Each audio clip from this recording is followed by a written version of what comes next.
और हम लड़ते रहेंगे अंत तक आपकी लड़ाई। और जो लोग कहते हैं कर्जा कैसे माफ होगा, आएंगे तुम्हारे पास भी पढ़े लिखे नहीं, वो पता है क्या बोलेंगे, मैं बताऊंगा क्या बोलेंगे।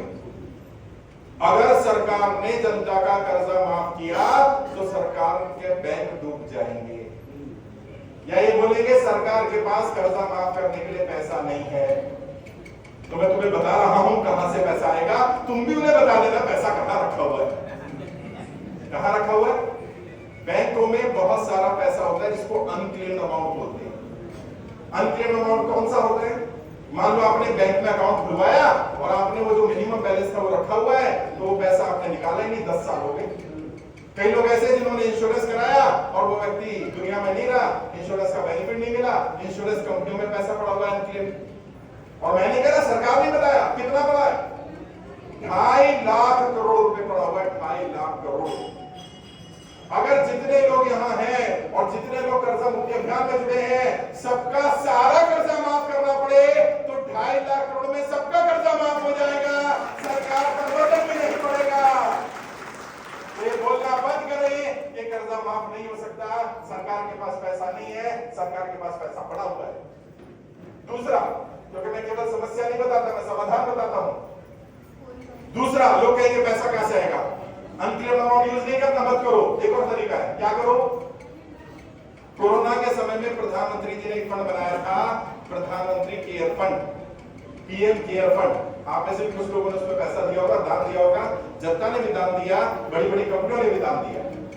जब प्रधानमंत्री की केयर करने के लिए पीएम केयर फंड बनाया जा सकता है, तो क्या आम जनता की, कर्जे के कारण परेशान जनता की कर्जा मुक्ति के लिए कर्जा मुक्ति फंड नहीं बनाया जा सकता? बनाया जा सकता है। तो प्रधानमंत्री क्या करे? प्रधानमंत्री एक फंड बनाए जिसका नाम होगा प्रधानमंत्री कर्जा मुक्ति कोष, कर्जा मुक्ति फंड।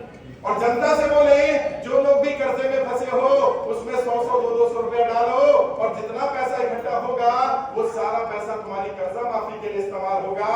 सरकार को 1 रुपया भी खर्च नहीं करना पड़ेगा और हर व्यक्ति कर्जा मुक्त हो जाएगा, देश की जनता कर्जा मुक्त हो जाएगी, 1 साल के अंदर हर व्यक्ति संपन्न हो जाएगा।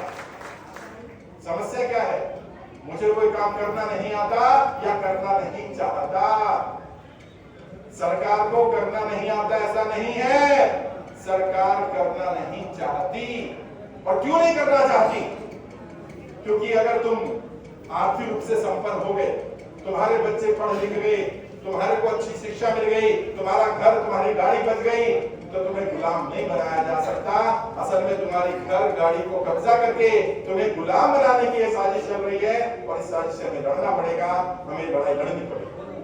और ये सिर्फ आपको कर्जे में नहीं रखना चाहते। आपने सुना होगा डॉक्टर का बेटा डॉक्टर बनता है, इंजीनियर का बेटा इंजीनियर बनता है, आईएएस का बेटा आईएएस बनता है। ये क्या चाहते हैं? ये चाहते हैं कर्जे वाले का बेटा कर्जे वाला बने। क्या तुम चाहते हो तुम्हारे बच्चे कर्जे वाले बने? क्या तुम चाहते हो तुम्हारे घर में कर्जा हमेशा रहे? आवाज उठाओ, अपने लिए आवाज उठाओ, अपनी आने वाली पीढ़ियों के लिए आवाज उठाओ, वरना ये हमेशा हमेशा के लिए गुलामी लाते हैं। और ये बांटने की कोशिश करेंगे, तुम्हें धर्म के नाम पर बांटेंगे, जाति के नाम पर बांटेंगे। तुम अड़े रहना। जब वो तुमसे पूछे तुम्हारी जाति क्या है, हमारी एक ही जाति है भाई, हम कर्जे वाले हैं। कौन सी जाति है? जब वो पूछे तुम्हारा धर्म क्या है, हम कर्जे वाले हैं, एक ही धर्म है हमारा कोई धर्म नहीं। उसको बोल जाति धर्म में देख लूंगा, कर्जा माफ करेगा क्या? मंदिर मस्जिद हम देख लेंगे, 2 लाख कर्जा का काम कर जिसको भेजा गया है। वो यही चाहते हैं कि जनता को बांटा जाए, तुमने बंटना नहीं, तुमने संगठित रहना है, जुटे रहना है। बचपन में कहानी सुनी होगी, एक लकड़ी होती है, कोई भी उस लकड़ी को तोड़ देता है, लकड़ी का जब गट्ठर बन जाता है किसी की हिम्मत नहीं होती उस गट्ठर को तोड़ दे। और यहाँ देखो 1000-1200 लोगों को किसी रिकवरी वाले की हिम्मत नहीं हो सकती इतने सारे लोग खड़े हो और वो आ जाए। अच्छा, यहाँ पर रिकवरी वाला आके किसी के साथ बदतमीजी करने लगे, हिम्मत होगी उसकी? मुझे पता मार डालेंगे इतने सारे लोग। नहीं, तुमने लड़ाई भी नहीं करनी किसी से, लेकिन एक काम कर दो बस, अगर कोई रिकवरी वाला, कोई बैंक वाला किसी को भी परेशान करे, सब उसके यहाँ पहुंच जाओ और बोलो भाई ये मेरा भाई है, मेरी बहन है, तू परेशान क्यों कर रहा है? इतना करो। मैं नहीं आ पाऊंगा हर जगह बचाने, राजेश्वर जी नहीं आएंगे, लक्ष्मण भाई भी शायद हर जगह ना आ पाए। तुम एक दूसरे की मदद करो, एक दूसरे का साथ लो, और अगर अभी साथ नहीं दोगे तो क्या होगा? शिवखेड़ा साहब एक बड़े ट्रेनर, उन्होंने बढ़िया बात कही थी, अगर आपके पड़ोसी पर अत्याचार हो रहा है और आप चुप बैठे हैं तो अगला नंबर आपका आने वाला है, और जब आप पर अत्याचार होगा तो भी कोई बोलेगा नहीं। इसलिए उस मनुष्य दिन का इंतजार मत करो कि जब कोई तुम पर अत्याचार करे और कोई बचाने ना आए, इससे पहले जब कोई किसी पर अत्याचार करे जाकर उसकी मदद करो। मैं आ रहा हूँ, पूरे देश में काम कर रहा हूँ, अपना पैसा लगा रहा हूँ, अपना समय लगा रहा हूँ। मुझसे किसी ने पूछा कि साहब आप क्यों कर रहे हैं काम? आपके परिवार का कोई कर्जे में मर गया क्या? मैंने उससे कहा कि मैं उस मनोज दिन का इंतजार क्यों करूं जब मेरे घर का कोई मर जाए? और जो लाखों लोग मर गए, सरकार के आंकड़े हैं, पिछले 5 वर्ष में 50,000 से ज्यादा लोगों ने कर्ज के कारण आत्महत्या की है। एक साल के अंदर अंदर अकेले 2022 में 20,000 लोगों ने कर्ज के कारण आत्महत्या की है। ये सरकार के ही आंकड़े, और सरकार सुनने को तैयार नहीं है। और सरकार को क्या लग रहा है? मेरा फेसबुक का पेज बंद कर दिया, मेरा यूट्यूब का पेज बंद कर दिया, वो सरकार सोच रही है मुझे रोक लेगी। मैं सामने आ गया, अब कैसे रोकोगे बताओ? फेसबुक पर तो रोक लोगे, यूट्यूब पर तो रोक लोगे, आने से कैसे रोकोगे? और डाल दो, जेब में डाल दो, क्या फर्क पड़ता है? कोई फर्क नहीं पड़ता। मैंने अपना जीवन देश को समर्पित कर दिया है, और जब तक शरीर में एक एक कतरा खून बाकी रहेगा, मैं देश की जनता की आवाज उठाता रहूंगा, लड़ाई लड़ता रहूंगा, और हारे जीते फर्क नहीं पड़ता। हम इस लड़ाई को कभी छोड़कर नहीं जाएंगे, ये मेरा वादा है। मैं लड़ाई लड़ूंगा, अंतिम सांस तक लड़ाई लड़ूंगा। और अभी हम पूरे देश में जा रहे हैं, अभी मैं दिल्ली जा रहा हूं, इसके बाद दिल्ली में कार्यक्रम है 12 तारीख को, आपको पता होगा। अभी आपको दिल्ली नहीं आना है, कई लोग पूछ रहे थे दिल्ली आने के लिए, नहीं अभी नहीं आना। 12 तारीख को सुप्रीम कोर्ट में मैं PIA लगाने जा रहा हूँ, जनहित याचिका लगाने जा रहा हूँ, उस पर साइन करने के लिए दिल्ली वालों को बुला रहा हूँ। तुम्हें अभी नहीं आना है, तुम्हें बुलाया जाएगा तो आ जाओगे दिल्ली? कितने लोग आ जाओगे? हाथ खड़े करो जरा। दिल्ली बहुत सही भाई, देख लो इतने लोग आ जाएंगे दिल्ली। अगर तुम सब लोग दिल्ली पहुंच गए ना तो सरकार झुक जाएगी। अभी नहीं आना, अभी हो सकता है तुम्हें अहमदाबाद आना पड़ जाए, सरकार एक बार बुलाए तो अहमदाबाद तो आ जाओगे?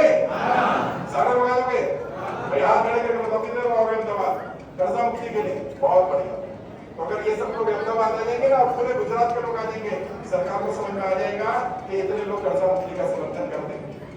मैं सुप्रीम कोर्ट में आपकी लड़ाई लड़ रहा हूँ। मैंने संसद में सरकार को अपनी जानकारी भेजने की कोशिश करी, सारे सांसदों को पत्र भेजा, गुजरात के 26 सांसद हैं, सबको लेटर भेजा गया, एक भी सांसद ने जवाब नहीं दिया। बल्कि राजेश्वर जी के यहाँ के सांसद है, उन्होंने क्या कहा पता है? उन्होंने कहा भाई तुम मुझसे क्यों बोल रहे हो, तुम खुद चुनाव लड़ो, सांसद बन जाओ और सदन में जाकर जनता का कर्जा माफ कर दो।